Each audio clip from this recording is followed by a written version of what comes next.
Alright, so I've got an interesting article here from BountyOnTheComics.com. Alleged Star Wars toy insider claims Baby Yoda sales in decline. Star Wars merchandise no longer considered cream of the crop. An alleged Star Wars toy insider claims the shine on Baby Yoda or Grogu might have fallen following the release of the Book of Boba Fett. Not only has the shine fallen from Baby Yoda, but Star Wars toys in general are no longer considered the cream of the crop. Now I will say some of this article does start to delve into the whole anti-SJW thing. And, to me, the most interesting part is just the toy sales stuff. Disney insiders, WDW Pro, shared a statement from an alleged toy insider to Twitter, which also shared to Bound in the Comics. Insider knows that following the release of the first season of The Mandalorian, demand for Baby Yoda merchandise was high, and for about 2 years, those Baby Yoda shipments were a nice bandage on the Star Wars section of the business plan, plugging holes of a leaky ship. However, the veneer on Baby Yoda appeared to wear off as the insider claims. The insider claims that Disney overshipped Baby Yoda merchandise and the retailer was not able to actually sell a product. He explained Yoda ships were way too high for the pickup, way too high to the point of initiating retail cleanup for some of the weaker extensions, novelty stuff too. The insider went on, generally pickup is very low right now. Remember baby, which was the internal lingo. Baby, for some reason the word Yoda was avoided. Baby is not an evergreen. Matter of fact, Star Wars Inc. may no longer fit certain definitions of the term. Monopoly is an evergreen. Something that sells constantly, consistently and stuff. Not only did this insider claim that Baby Yoda merchandise isn't doing as well as it previously did when The Mandalorian first debuted, but apparently the character got beaten heads up marketing at Walmart in Kalamazoo. This stuff is less interesting because which is more recognizable, Baby Yoda and Darth Vader.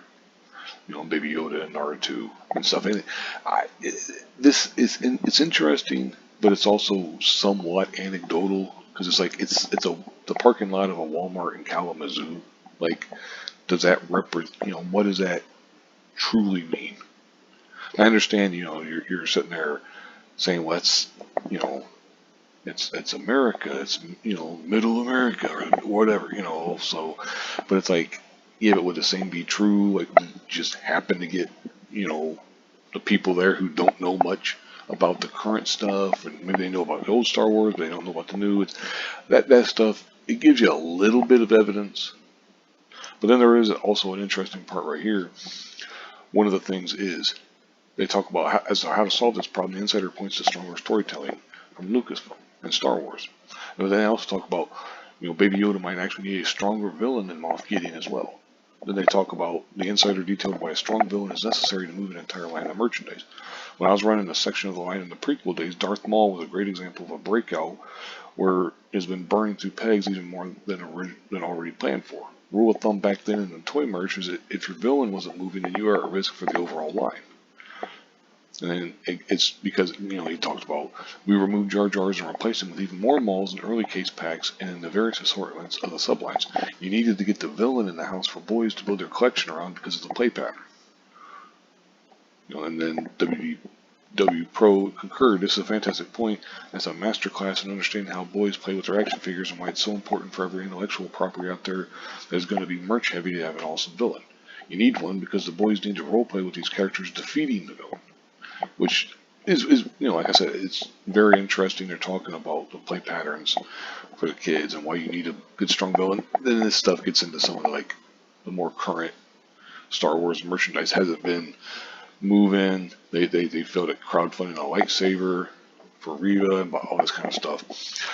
To me, like I said, the most interesting stuff was about, that back in the day that they would understand the play pattern. You got to have a good villain. Now it's like you kind of do, but like Moff Gideon isn't quite the same. He's a really good villain.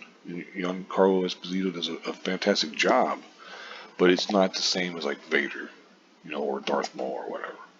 Now some of that might be because he hasn't been given a chance to do that much, the way they've written him, or this that, which goes back to the whole stronger storytelling and everything.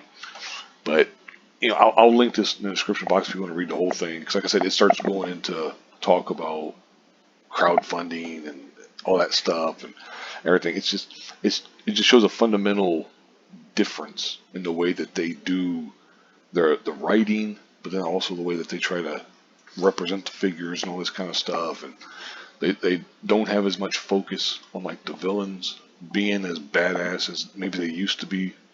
It's hard to say. I mean, it's very complicated and stuff because you want to have a very good, recognizable hero as well. But I mean, Luke versus Vader is iconic and stuff. So I mean, we'll see. I'm gonna go ahead and wrap this up here, though. I've already gone 5 minutes. This is a very interesting story.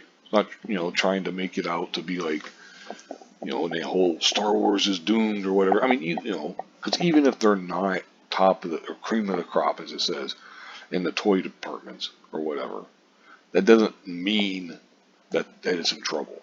Now you could sit there and say that maybe you should act like it's in trouble because it used to be Star Wars was king of everything.